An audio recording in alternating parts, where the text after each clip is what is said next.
Hi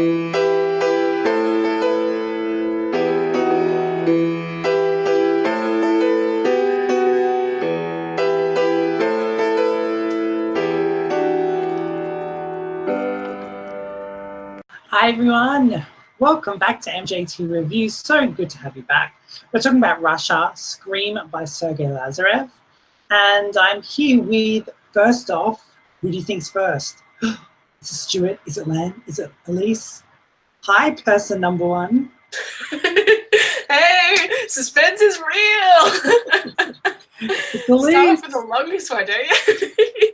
I'll try and keep it to like bare essentials, which, you know, let's be realistic, that's not gonna happen because I can try. And then I'm gonna talk about the cool things that happen in these songs. It's not my fault. I know the die-hard Russian fans will watch the whole video. If you watch the whole video, you are a die-hard fan. Okay, well, that makes it worth it then. I don't feel as bad. Yeah. But you're in luck because I quite like this song. But before I tell you my personal opinions, we're going to go into our very data-driven, very, what's the word? Impersonal? These are the facts. These are the facts about the song from a musical analysis point of view. You cannot debate me unless I'm wrong, in which case please let me know in the comments. And I think a lot of people are learning, even huge fans are learning a lot from this factual musical analysis. Well, I think looking at it from a musical analysis sort of perspective, it definitely opens it up to a different way to think about the song. You're not just thinking about it in the terms of, oh, I like this song or I don't like this song, but you're thinking about what's happening behind the song to make it work. And maybe subconsciously you're hearing, say, the guitar and you're like, oh, I don't like guitar, but you're not putting your finger on that. And then you're going, oh, wait, these songs all have guitar. That's a common thread. Maybe that's what I don't like about the song. Whereas I feel like people have a really hard time sort of understanding what they do or don't like about pieces, or most things like board games, books. They're just like, no, I hate it, or yes, I love it. And they can't quite express why. So I don't know, maybe having this musical analysis really opens up that perspective a bit. Yeah, I'll start off with I'll let you know briefly, but Sergey Lazarev competed for Russia in 2016. Cool. And he had a song called You Are the Only One. And so now he's back for 2019. So yeah, what's your... Back and ready for business. Yeah. So we have a male singer, if the name Sergey did not give that away. And our main language, our only language, is English. So this set we've had a lot of we've only had single language songs so far, and English seems to be reigning supreme. Our vocal range is B-flat 2 to C5, and our key is B-flat major. Now, I think we've only had one tempo so far that has not been 4/4, so this is making our second non-4/4 tempo song at 6/8, which means that our beats per minute are characteristically higher because we're looking at we're looking at quavers rather than crotchets, which means that there's going to be more of those beats to count, which means we're left sitting at 185 beats per minute, which is presto, which means very, very fast. So there you go, fun facts with Elysse. In terms of our chord structure, we have 6 chords with one unusual chord in it. So our usual chords are our first major chord, which is B flat. We've got our second minor chord, C minor, our fourth major chord, E flat, our fifth major chord, F, and our sixth minor chord, G minor. And then our unusual chord of the set is our D major chord. So instead of it being a minor, we have a D major. So those are our 6 chords for the song. Then our instruments are made up of our vocals, as usual, our piano, our drums, strings. I think there's a synth sort of sound with a bit of an 8-bit effect. And like I wrote Mario next to that. Like I think there's like it maybe has a bit of a similar sound to some of the levels you play in like the 8-bit Mario sort of sounds, which is like the retro Nintendo 64 era where they couldn't like store a lot of music on the sound chips or the devices which they played the games on. And so instead of having really large sound files with fancy like arrangements, lots of strings, lots of like high quality sound recordings, they would put a MIDI file on which had one sound setting, which was this 8-bit sound setting.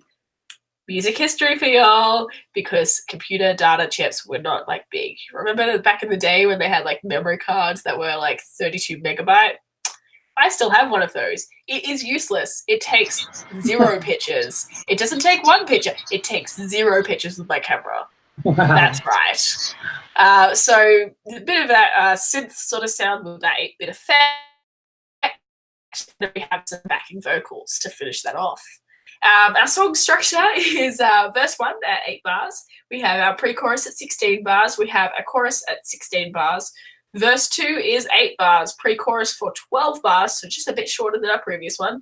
And then our chorus for 8 bars, which is half the length of our original chorus. And finally, an outro/coda section, which is 21 bars. And that's a bit of an overlay of like the chorus and like some other stuff. So a bit of a mash up there, and it makes it interesting. So good structure for the song, I think. It's going strong. Yeah, that is our musical analysis done and dusted. We're all business today. Cool. So yeah, what do you think of like the melody in the song, especially in the chorus? What I'm thinking of is like the da, da, da, da, da, da, da, that part, which is I think it was like after the like in the outro coda, so the first 4 bars of that section were like silent, and then they did like an a cappella version, which is the underlying sound that's in the pre-chorus. And so I'm like, it's the bridge, right? But no, it's just the start of that exit area. Yeah, and I thought that was really powerful. That was the coolest part of it. I showed it to my friend who's not very into Eurovision, and I said, you have to listen to this song because like this, I enjoyed this one the most this week. Did you tell them that it was a Eurovision song? Oh yeah, he knows that's what I'm looking at the moment. He's like, why are you spending your time on that? I'm like, because I have lots of time and nothing to do, and I don't mind the songs. Sometimes you get a really cool gem like this. Anyway, and so I'm like, you have to listen to this, and you have to listen to this, and then you have to listen to how I played it on the piano, because on the piano, like, the guy's singing in harmony. He's singing essentially chords, and those chords on piano sounded so cool. I'm like, please listen, because this is so cool, and you have to appreciate it, because I appreciate it, and he did appreciate it. So I think that was a win for me. But yeah, so he has this like really, like at the start it's a really reserved voice, and at the end it's like a really big voice, and I think that worked really well for him and for the song. And I think I answered your question, even if I did get sidetracked. Good job. So music video. This was a very kind of dark music video in a way. The boy, if you remember, is actually his real life son. So, ooh, yeah. That's some fun trivia. I do appreciate that sort of trivia. I thought it was a really cute music video. Like, yes, it was a little bit spooky, but it was also wholesome. And it was like, it captured the imagination. And my favorite part is it told a story. And you know I love a good story, bitch. So yeah, we start off with this spooky lake crossing, and then we get like, he opens his hand and there's this paper animation, and the graphic designer in me just was like, yes, love it, beautiful. So we got this sort of story, like maybe childhood, because we see the child, but then it's like, well, no, it's the child and like the imagination that's sort of being captured here. It's less about his childhood, it's more about when you're a child and what you can do and how you can sort of work towards that sort of vibe in the video. And you've got this prince in shining armor narrative, so a very fairy tale sort of scene happening, rescuing the princess. And yeah, so I thought that was a really cool way to do it, and I loved the animation throughout the whole thing, not just in the hand, throughout the whole thing. It was a really clever way to sort of stage this music video, to script this music video. I thought it was a really strong video. And like, I kind of liked how, even though you have the child as this sort of like main character, which you're following the story of, like, the singer Sergey also has a similar narrative as his older self, I guess, just sitting in the same area though under the willow tree and sort of following that narrative in a similar way, but a little more abstract. It's less about, I'm a knight in shining armor and saving the princess. It's more about I'm an adult and these are sort of like some of the things that are happening in my life, and it's got a similar narrative arc to this fairy tale childish sort of, I guess, narrative that's being portrayed in the video. So that was cool. Yeah, it was nice to see a good story. I haven't seen a good story in a music video like that since Estonia's music video. So yeah. that was a joke. But sorry, it's a joke. Because Estonia was just him in a music booth, remember? Oh, Storm. Oh, yeah, it's the one that they no storyline. Yeah. That's all right. It was a good song. Yeah. I forgive them. It was a cool story. I don't necessarily think it 100% aligned with the lyrics though. Lyrically, it was beautiful. Like, have you read through the lyrics? Not really. I fully 100% recommend it because I really enjoyed these lyrics. I wish I'd written something like this. That was like how much I liked these lyrics, and I'm gonna Google them now so I can just like sort of read some out because I just think that they had a real poetry about it. Like, it was absolutely stunning in the way in which it had been worded. So, first one sort of reads, "No, I can't stay here any longer. You cannot make me cry, so I will leave you to wonder what will become of our lives. I'll swallow hard, fall apart, break and bleed, but you won't see. Tears won't fall while pride stands tall. Maybe they can't be heard or seen, but tears aren't quiet things. They scream, oh, they scream, oh." And like, it just, that's only half the song, right? But it continues in that fashion. It's just a really, it's got that storytelling vibe, just like the video. They're really sort of pulling on that narrative, and I thought that was beautiful. I don't know necessarily how well they depicted this idea, though, that tears are a cry for help in the video. Like, from what I took from the lyrics, I was sort of thinking, oh yeah, well, it's about sort of wanting to be prideful and to stay strong in the face of other people and sort of put on a mask. And like, I guess at a stretch with the music video in mind, you could push out resilience, but like it's didn't seem like they sort of matched that. But in the lyrics, I also really liked the idea of how it's the tears that scream. It's not so much like a noise or like a really clear sign. It's like an obvious giveaway of your emotions through your tears. And if you can't sort of grasp that, then you're not looking to find someone who is looking for your help. You're just ignoring them.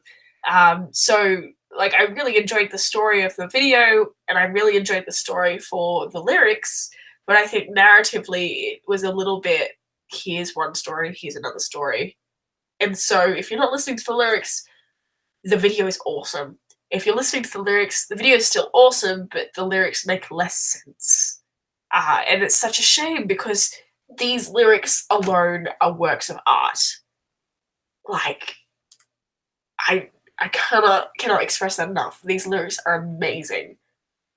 So, yeah, like, it was good, and like, it was also good, but I don't know how to make it better because it was like they were just good, but in different ways and didn't quite mesh together, if that makes sense. But I don't like it any less for it, so I don't know if that makes me a bad judge. Yeah, I was just looking at who wrote the song, and it was an American-based, a Swedish-based American songwriter. So, well, props to give her. them money. Throw all the money at them. They're great. Can they write my songs? But like, I also like writing my own songs. So maybe you can co-write with her one day, Sharon Vaughn. Oh, please come find me. I'm in Australia. It'll be fun. I promise. I can't pay you though. I'm poor. Okay, so a little bit of history with this. Like I said, 2016, he represented Russia for You Are the Only One. The song actually came third overall, and Okay. he actually came first in the televote, which kind of meant that he, in a way, contributed, you could say, to Dami in missing out on the winning position, as she came second. But yeah, so I don't know if you had a chance to look at that song just to compare entries. I did have a look. My first question is, was it the same writer for the lyrics? I don't think so, because I think the guy who wrote that one is a famous Russian songwriter. Okay, that's all right. My second question is, does Sergey have an input into how the song sounds? Because they've got some similar like vibes happening. Like they had a really big build-up. It sort of sounded a bit like a big theme for a movie, perhaps. Like, I'm trying to give it a good example. You know the Shrek movie? Yeah. And like when the fairy godmother sings "Holding Out for a Hero" and she's lying on the piano, and it just sort of like gets bigger and bigger. I feel like both of those songs have that really big build-up element in it. Like it's a massive theme. It's like a turning point in the plot, and I think both of those songs have similar characteristics. So, do you know if he has input into how his songs sound because they've got those similar vibes? Yeah, I'm sure he does. He didn't write the other song, but one of the co-writers is the same co-writer in both songs. So maybe that's it. That's his music. If all his music sounded like that, like I could really get into it. Like I very much enjoyed both of those songs. I liked his music video for this one as well. Like it was very techno. It was such cool projection mapping. Projection mapping is really hard to get right. So I really, from a technical aspect, really appreciated that. And if they want to like give me their video designers, I totally wouldn't say no to that either. So I'll take your video designers, I'll take your songwriters.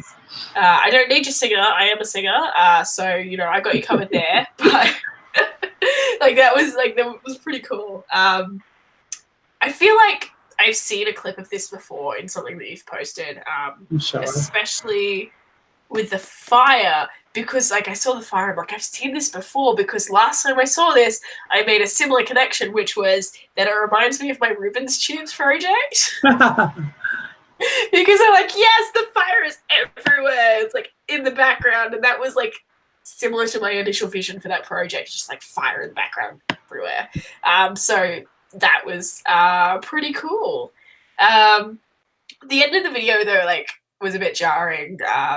Because they sort of stopped it and they were like, "Yeah, let's pack up. Like, why would you include that? That's not relevant. It's not interesting." And did you see they showed him like helping a girl up, and it's like, oh gosh.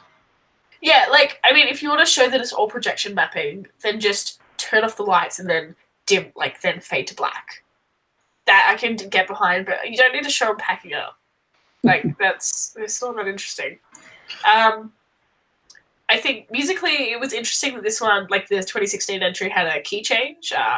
Like there was some potential in that for the 2019 entry after like the big scream before the last chorus, I think it was.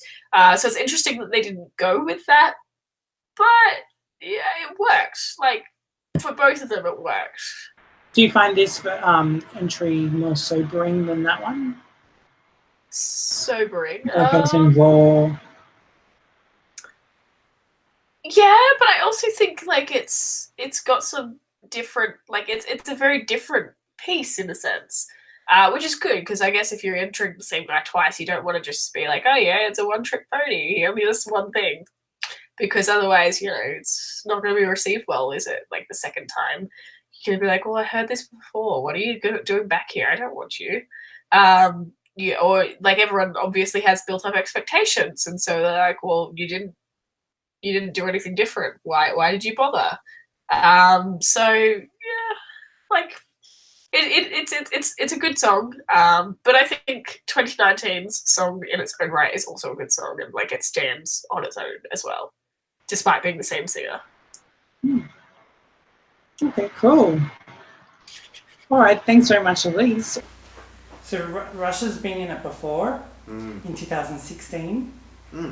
and he came third, and he's back. Okay. It's very interesting. You know, it looks like some. I'm gonna look in the camera. Yeah, it's. I really like its settings. You know, the song. It seems to be a good fit for like a video games or a movie. Yeah, so you know, based on the clip, based on the music video, I think it could be, you know, he was traveling on a ship going back to his childhood. You know, maybe his dream was to fight against monsters to rescue his sweetheart, the princess, just like in, you know, old school video games. Yeah, and he's, you know, he has a good sound. His voice is great and very emotional. So yeah, it's, you know, totally gets me into the music video, and yep, kind of like it. Not too special, but you know, everything seems to be a good fit with each other. And do you like his voice? Yeah, as I say, it's quite warm, it's quite powerful, and but on top of that, it was very emotional. I think that's very important. Cool. The boy in the music video is his son. In Okay. real life. Cool. So, yeah. Last time you did a really upbeat song, Mm-hmm. and you think he's good with the ballads as well?